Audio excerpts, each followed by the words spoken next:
boards, and welcome to the CarDon Resource Hub. And I'm really excited today because we have Suzanne Baker with us. She's a clinical liaison with us here at CarDon, and she really specializes and knows a lot about the VA contracts. And we want to talk a little bit about what type of VA resources are out there for anyone needing skilled nursing care. So Suzanne, tell us a little bit about what skilled contracts are out there for veterans if they do need skilled nursing after hospitalization. Sure. There's actually 4 different types of VA contracts that allow placement in a skilled nursing facility. One of those contracts is a VA CCN contract. That is for a short-term rehabilitation stay with plan to return home following that rehabilitation. The VA also offers long-term care contracts.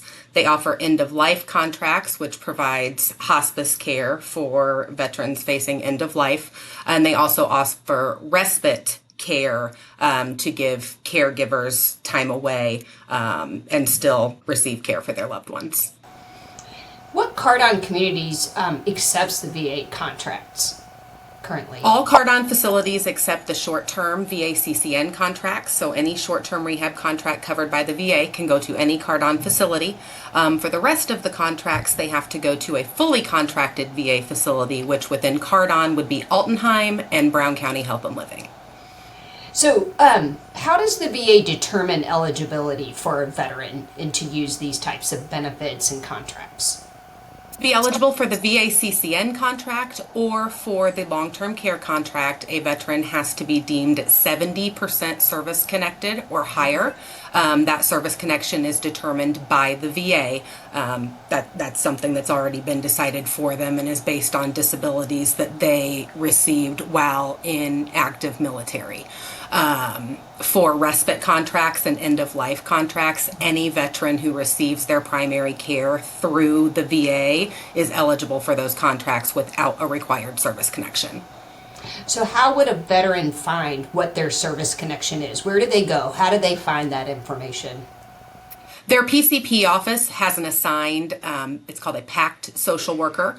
Most times veterans know exactly who their PCP is. It's assigned by a color team, the blue team, the platinum team, the gold team. Each primary care physician office has an assigned PACT social worker, and that person can provide them with that information. They can always contact the resource center as well by phone at 317-988-1772. So if they're in a hospital and they need this, does it have to wait until they're in a hospital to know that answer? No, they do not. No, they do not. They can get that information at any time. And then would one of our clinical liaisons be at that hospital and help them navigate this and determine which community would best suit their needs and accept the right contract, all of those types of things? Absolutely. At every hospital, there is an assigned clinical liaison on site, and we would be able to work with not just the veteran and their family, but also the case manager. If they're hospitalized at a hospital outside of the VA, a lot of times those case managers and discharge planners aren't familiar with the specifics of the VA contracts either. So the clinical liaisons that are on site can serve as a resource to the family as well as to hospital personnel to help them navigate what they're eligible for and where they can go following hospital discharge. That's great. Do you find that veterans are not even aware that they have these types of benefits? All the time. All the time. Yeah, it's great. I'm glad that they have these resources and they're able to find out, and if they ever find themselves in that need, they need skilled nursing after hospitalization or other resources. I'm glad. And I'm glad that we can help them navigate this and find the right resources for them. So thanks for being with us, Suzanne. I appreciate it. Thank you.